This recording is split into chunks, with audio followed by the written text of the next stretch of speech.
I've always believed that trust is the scaffolding of a marriage, the invisible framework that holds everything together. For 12 years, I thought Sarah and I had built something unbreakable. We met in our late 20s, both of us a little battered from past relationships but eager to construct something real. She was a graphic designer with a laugh that could light up a room, and I was a high school history teacher with a penchant for bad puns and an obsession with old vinyl records. Our life wasn't glamorous, but it was ours. 2 kids, a mortgage, a slightly chaotic house in the suburbs with a backyard that never quite got mowed on time. We were happy, or so I thought, until the scaffolding started to crack. It began with small things, the kind you dismiss because life is busy and you don't want to overthink. Sarah started staying late at her design firm, claiming deadlines were piling up. She'd come home with smudges of ink on her fingers, her eyes tired but oddly distant, like she was looking through me instead of at me. I'd ask about her day, and she'd give me these clipped answers, her phone buzzing on the counter more than usual. I chalked it up to stress.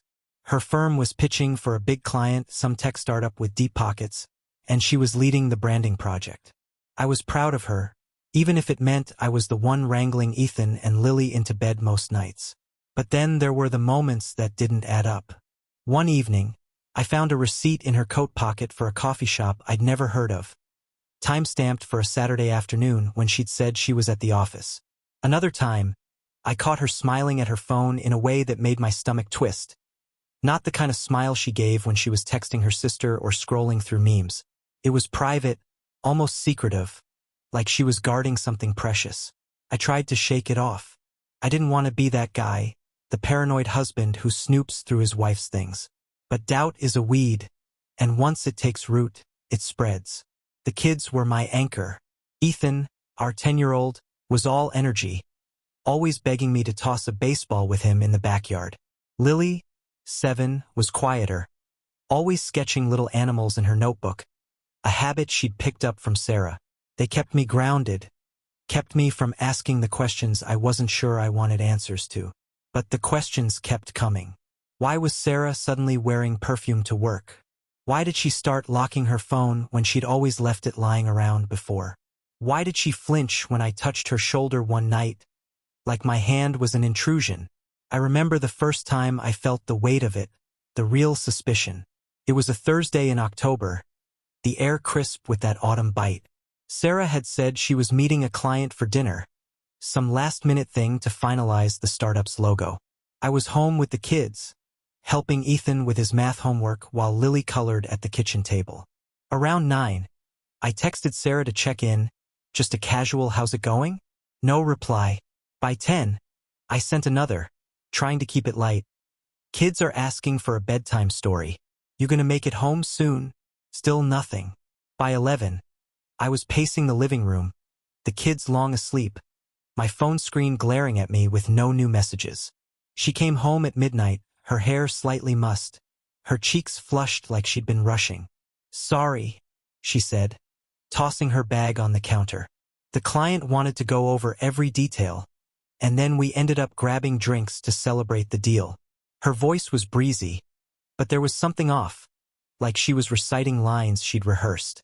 I asked who the client was, and she waved a hand, naming some generic-sounding tech bro Mark something or other. I didn't press, but I noticed her phone was face down on the counter, and she didn't touch it until she went upstairs. That night I couldn't sleep. I lay next to her, listening to her steady breathing, and felt like a stranger in my own bed. The next morning, I did something I'd never done before. I checked her phone while she was in the shower. My hands shook as I typed in her passcode. Our anniversary, 0713.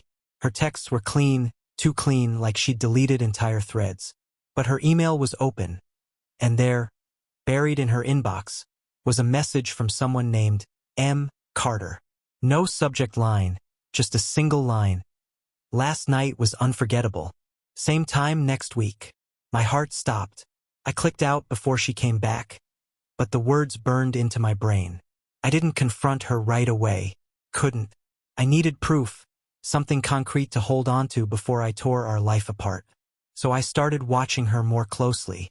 I noticed how she'd leave the room to take certain calls, how she'd started wearing outfits I hadn't seen before, things that hugged her curves in a way her usual work clothes didn't. I hated myself for noticing, for turning into someone who analyzed his wife like a detective. But I couldn't stop. A week later, I got my chance. Sarah said she was going to a design conference in the city, an overnight thing.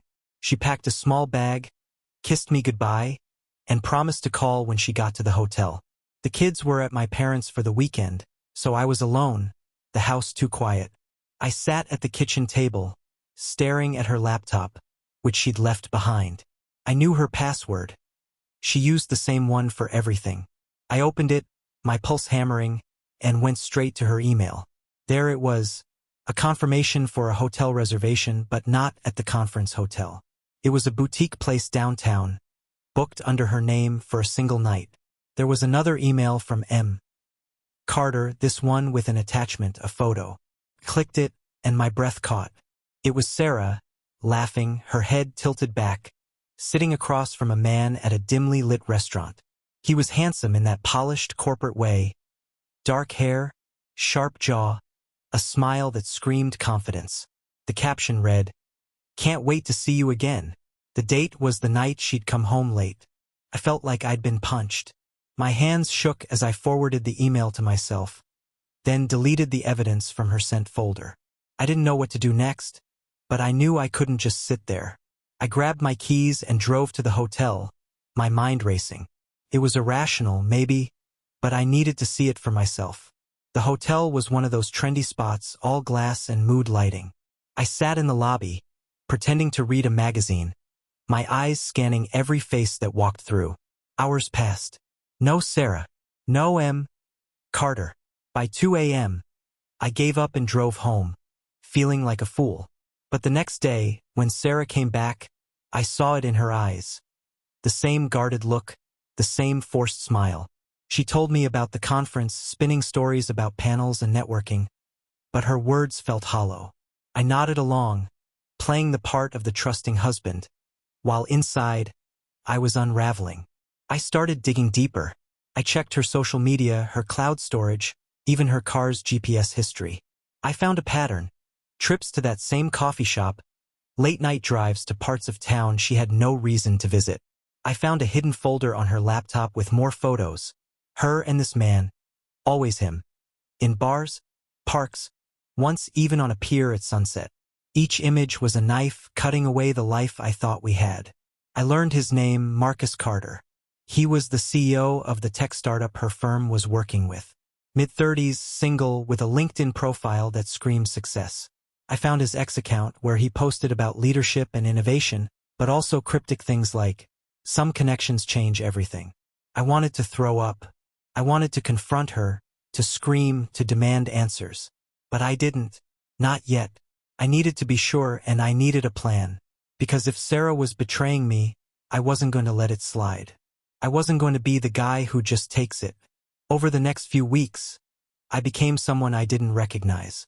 I tracked her movements using an app I'd installed on her phone without her knowing. I saw her meet Marcus at that coffee shop, watched them laugh together through the window from my car across the street. I saw the way she touched his arm, the way he leaned in too close. Each moment was a confirmation, a brick in the wall of my certainty. But it wasn't enough to just know. I needed her to admit it, to face what she'd done. And when she did, I wanted her to feel the weight of it, the way I did every time I looked at her and saw a stranger. By Thanksgiving, I had a file, screenshots, emails, photos, timestamps. It was a dossier of her betrayal, meticulous and undeniable. I kept it on a USB drive, hidden in my desk drawer. I didn't know what I was going to do with it yet, but I knew it was my leverage, my weapon. Sarah was planning a work trip the following weekend, and I knew it wasn't to any conference. I let her pack, let her kiss me goodbye, let her lie to my face. As she drove away, I sat at the kitchen table, the USB drive in my hand, and started to plan my revenge. The weekend Sarah left for her so-called work trip, the house felt like a tomb. The kids were with my parents again, and the silence was suffocating, broken only by the hum of the fridge or the occasional creak of the floorboards. I sat in my office, the USB drive plugged into my laptop, its contents splayed across the screen like a digital autopsy of my marriage. Emails, Photos, GPS logs, timestamps, each piece a testament to Sarah's deception. I'd spent weeks building this case, but now that I had it, the weight of it was crushing. Knowing wasn't enough anymore. I needed her to face it, to see the wreckage she'd caused. And I needed her to hurt the way I was hurting. I didn't sleep that night. Instead, I planned. I'd always been methodical. Teaching history had taught me to piece together narratives from fragments, to see the bigger picture. Now I was crafting a narrative of my own, one where Sarah couldn't dodge the truth. I knew she was with Marcus Carter at that boutique hotel downtown. Her car's GPS had pinged there last night, and a quick call to the hotel, posing as a confused husband checking on his wife's reservation, confirmed she'd checked in under her name. The clerk's voice had been polite, oblivious to the bomb he was handing me. "Yes, Mrs. Sarah Thompson, room 412, checked in yesterday evening." I thanked him and hung up, my hands trembling. By Sunday morning, I'd made my decision. I wasn't going to storm the hotel or make a scene. That was too easy, too fleeting. I wanted something that would linger, something that would dismantle her world the way she'd dismantled mine. I spent the day preparing, my mind a blur of cold calculation. I printed the most damning evidence. Photos of her and Marcus laughing at that pier, emails with their flirty banter, a screenshot of her hotel reservation. I laid them out on the dining room table, arranging them like exhibits in a courtroom. I even included a photo from our wedding, her in her white dress, me grinning like an idiot who thought forever meant something. The contrast was deliberate, a visual gut punch. I knew she'd be home by evening. She texted me a breezy lie about her conference, wrapping up, promising to be back for dinner. I cooked because I wanted the normalcy to feel like a trap. Spaghetti bolognese, her favorite, the kitchen filled with the rich scent of tomatoes and garlic. I set the table for two, placed a bottle of wine in the center, and hid the evidence in a folder under my chair. The kids wouldn't be back until tomorrow, so it was just us. Perfect.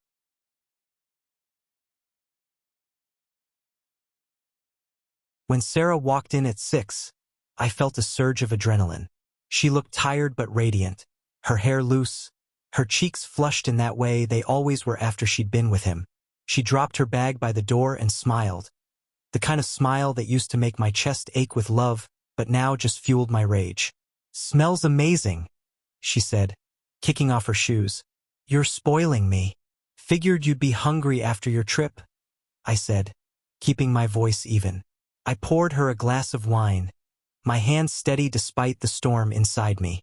We sat down and she started talking about the conference, spinning a story about keynote speakers and networking events.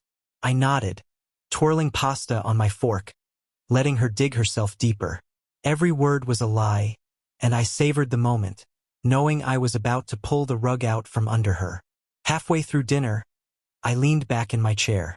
"So," I said, casual as anything, "how's Marcus Carter doing?" Her fork froze midair, just for a second, but it was enough. Her eyes flicked to mine, searching for a trap. Then she laughed, a little too brightly.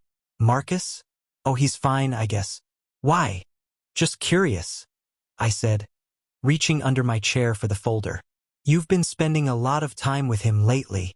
I placed the folder on the table, my heart pounding but my face calm. She stared at it, her smile faltering. "What's that?" she asked, her voice tighter now. "Open it," I said. She hesitated, her fingers hovering over the folder like it might burn her.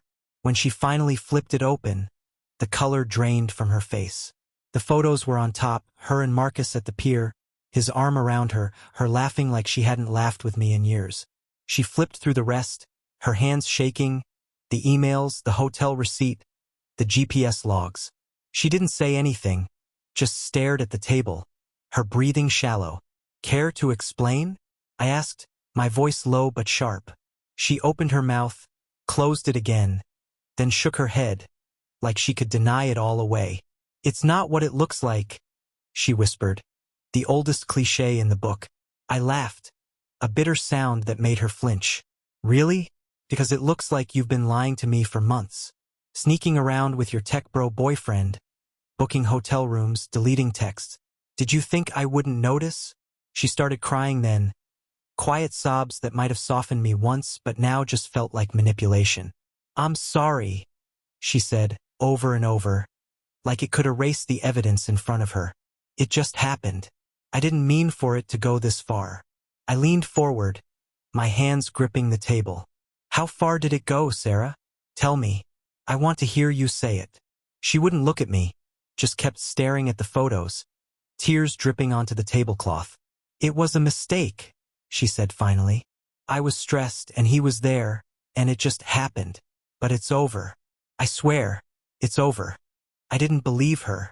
The emails, the photos, they weren't the work of something that just happened. They were deliberate, planned, a second life she'd built behind my back. I stood up, pacing the dining room, my anger boiling over. "You think sorry fixes this?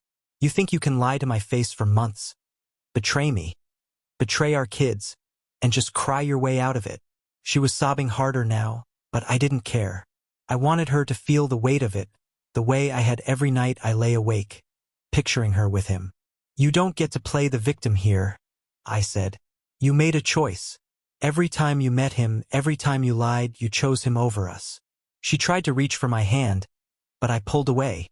"Please," she said, her voice breaking. "I'll do anything. Therapy, whatever you want. Just don't leave." I stared at her, this woman I'd loved for 12 years, and felt nothing but disgust. "Leave," I said, almost laughing. "You think I'm the one who's leaving? No, Sarah. You're going to pay for this. You and Marcus both." Her eyes widened, fear creeping in. "What does that mean?" she asked, but I didn't answer. I gathered the folder, tucking it under my arm, and walked upstairs. She followed, pleading, but I locked myself in the office. I needed space to think, to refine my plan. Confronting her was just the first step. I'd wanted her to admit it, to see the evidence of her betrayal laid bare, and she had. But I wasn't done. The revenge I'd been brewing wasn't just about her. It was about Marcus, about their whole sordid affair, and it was going to be surgical. That night, I slept on the couch, the folder beside me. Sarah stayed upstairs, and I could hear her crying through the walls, but it didn't move me. The next morning, I called in sick to work and started phase 2.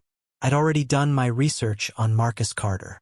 He was a rising star in the tech world, his startup valued at millions, with investors fawning over his visionary leadership. His ex-posts were full of self-aggrandizing nonsense, but they also gave me insight into his ego. He craved attention, validation, the spotlight. That was his weakness, and I was going to exploit it. I created a burner email account and drafted a message to Marcus, attaching a few of the photos from my dossier. The message was simple: "I know about you and Sarah. Meet me at the coffee shop on 5th and Elm tomorrow, 3 p.m. Or these go to your investors, your board, and every tech blog I can find." I didn't sign it, but I knew he'd show up. Men like him didn't take kindly to threats, especially when their carefully curated image was at stake. Then I turned to Sarah's firm. She'd been working there for 8 years, climbing the ranks, and her affair with a client was a clear violation of their ethics policy. I drafted an anonymous email to her boss, including enough evidence to raise questions without implicating myself. I didn't send it yet. I wanted to time it perfectly to maximize the fallout. I also reached out to a divorce lawyer, a friend of a friend who specialized in messy cases. I didn't want to file yet, but I needed to know my options, especially with the kids involved. Ethan and Lily were my priority, and I'd do whatever it took to protect them. By noon, Sarah came downstairs, her eyes red and puffy. She tried to talk, but I cut her off. "I don't want to hear it," I said. "You don't get to decide how this goes anymore." She nodded, defeated, and retreated to the guest room. I didn't care where she slept. My focus was on the meeting with Marcus. I wanted to look him in the eye, to see the man who'd thought he could take what was mine and walk away unscathed. The coffee shop was busy when I arrived the next day, the air thick with the smell of espresso and the chatter of hipsters on laptops. I chose a table in the corner, the folder in my bag, my phone recording in my pocket. Marcus walked in at 3:05, looking every bit the tech bro in his tailored blazer and designer glasses. He spotted me, probably from the photos Sarah had of us, and sat down, his face a mask of irritation and unease. "You the guy?" he asked, no introduction. I nodded, leaning back in my chair. "You've got some nerve," he said, keeping his voice low. "Sending me those photos. What's your game?" I smiled, cold and deliberate. "My game? I'm the guy whose wife you've been screwing around with for months. And I'm about to make your life very uncomfortable unless you do exactly what I say." His jaw tightened, but he didn't deny it. "What do you want? Money?" he asked, like I was some petty blackmailer. I laughed, shaking my head. "I don't want your money, Marcus. I want you to feel what it's like to lose something you care about. Your startup, your reputation, your little empire. That's what's on the table." He leaned forward, his voice a hiss. "You think you can threaten me? I've got lawyers who'll bury you." I pulled out my phone, showing him the email draft to his investors, the photos attached. "Go ahead," I said. "Call your lawyers. By the time they're done, these will be live on X, tagged to every tech reporter I can find. You think your board will back you when they see you're sleeping with a married client?" He went quiet, his confidence cracking. "What do you want?" he asked again, softer this time. I leaned in, my voice steady. "You're going to end it with Sarah. Today. You're going to disappear from her life. And you're going to do it in a way that makes it clear it was your choice, not mine." He nodded, muttering something about not wanting trouble. I wasn't done. "And one more thing," I said. "You're going to step down from your company. Quietly. Sell your shares, walk away. If you don't, I'll make sure everyone knows why." He stared at me, incredulous at my audacity. "You're out of your mind," he said. But I saw the sweat on his brow, the way his hands fidgeted. I stood up, leaving the folder on the table. "You have 48 hours, I said. "Don't test me." I walked out, my heart pounding, but I knew I'd rattled him. Men like Marcus didn't build empires by taking risks like this. He'd fold, or he'd burn. When I got home, Sarah was gone, probably at work. I sent the email to her boss, my finger hesitating over the send button for only a moment before clicking. Then I started packing a bag for the kids and me. I wasn't leaving the house, that was non-negotiable. But I needed time away to clear my head, to prepare for the next phase. I called my parents, told them I'd pick up Ethan and Lily tomorrow, and spent the night staring at our wedding photo, wondering how we'd ended up here. By Thursday, the dominoes were falling. Sarah came home in tears, saying her boss had called her for a meeting about some concerns. Marcus hadn't texted her since the coffee shop, and I knew he'd done what I'd asked.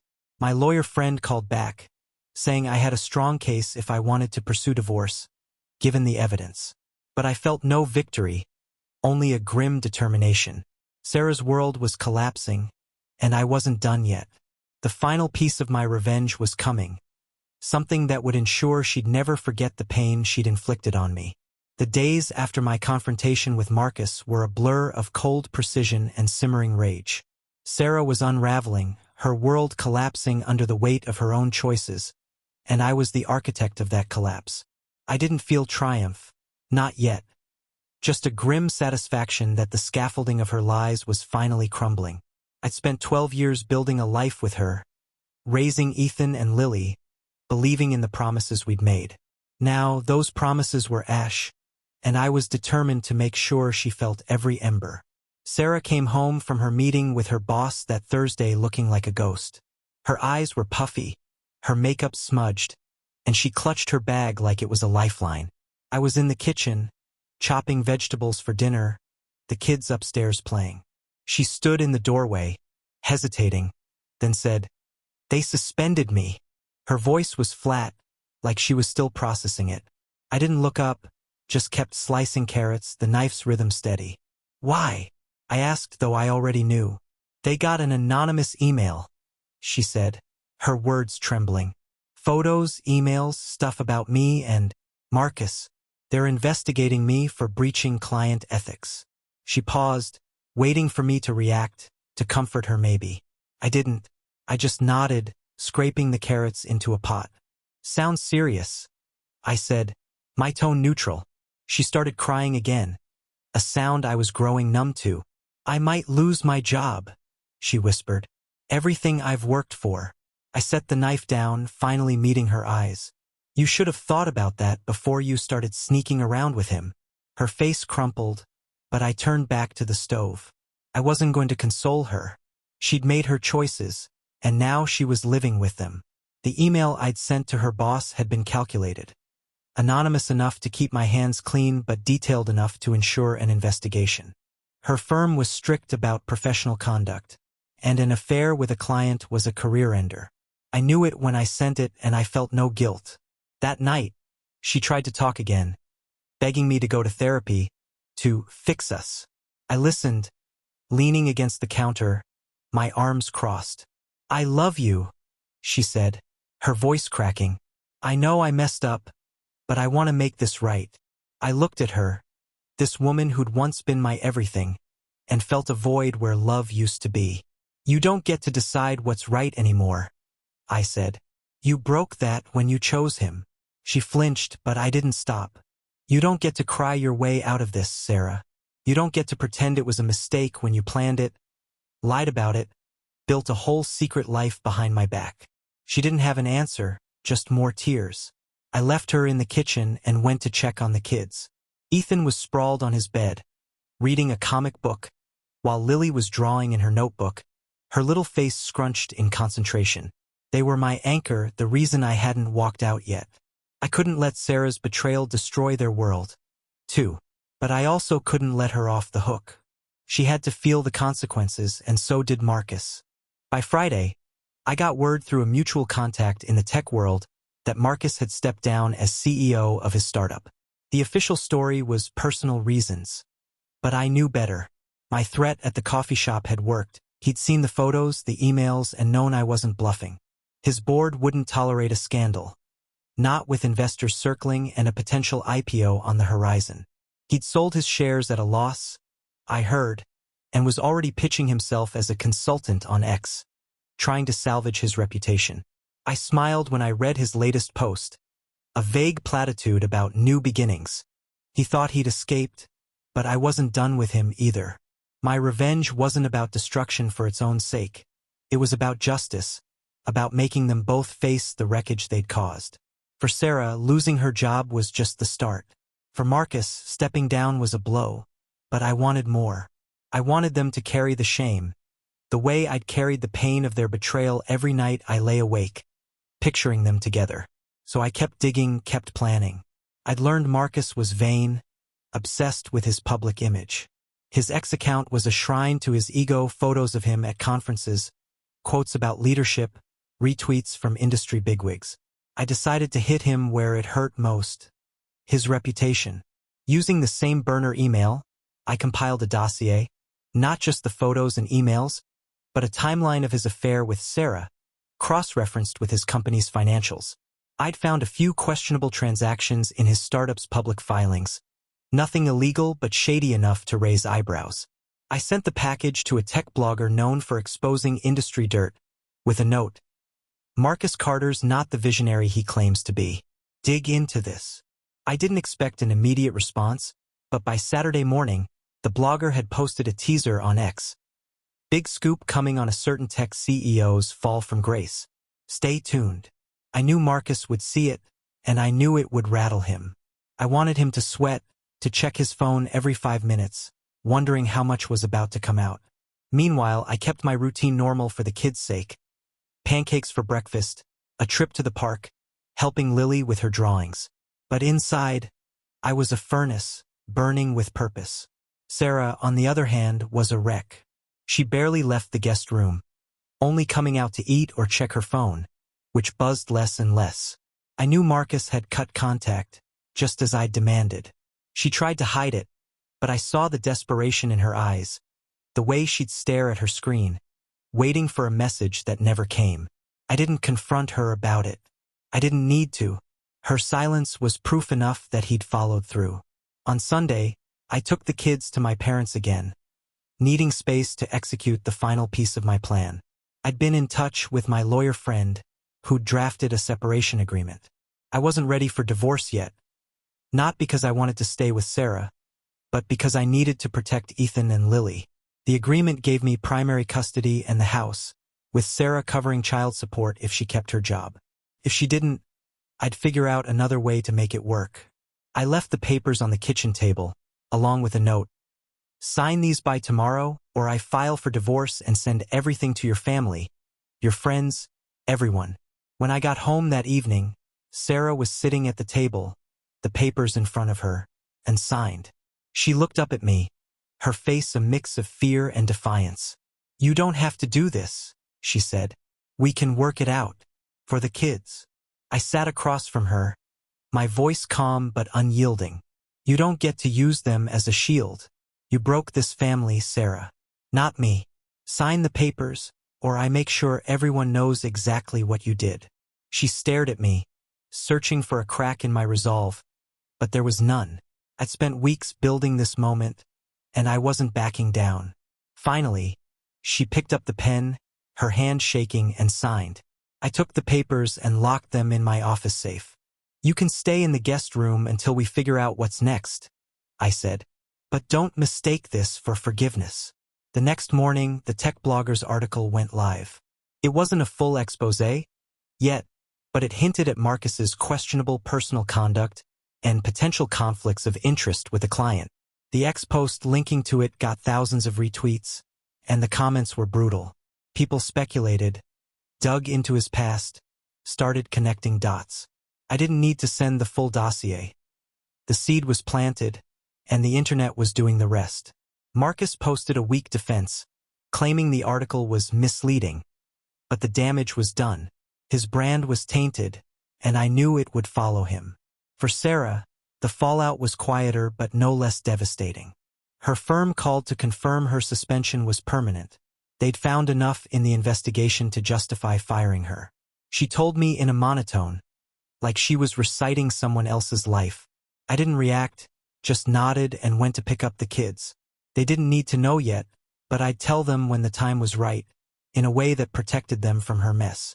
By the end of the week, Sarah had moved into a small apartment across town, using savings to cover the deposit. I kept the house, the kids, and my sanity, though it was a fragile thing. Ethan asked why Mommy wasn't home, and I told him she needed to work on some things, promising we'd see her soon. Lily just hugged me, her little arms tight, and I swore I'd never let them feel the betrayal I did. Marcus disappeared from the tech scene, his ex account going silent after a final, vague post about taking time to reflect. I heard through my contact that he'd moved to another city, trying to start over. I didn't care where he went as long as he was gone. Sarah tried to reach out once, a text asking to talk, but I didn't respond. She'd lost that right. I stood in the backyard one evening, watching Ethan kick a soccer ball, Lily sketching under a tree. The house was quieter now, but it was ours. I'd rebuilt the scaffolding piece by piece for them. Sarah's betrayal had gutted me, but I'd turned that pain into something else. Control, justice, a new start. I didn't know what came next for me, but I knew one thing. I'd never let anyone hurt us like that again.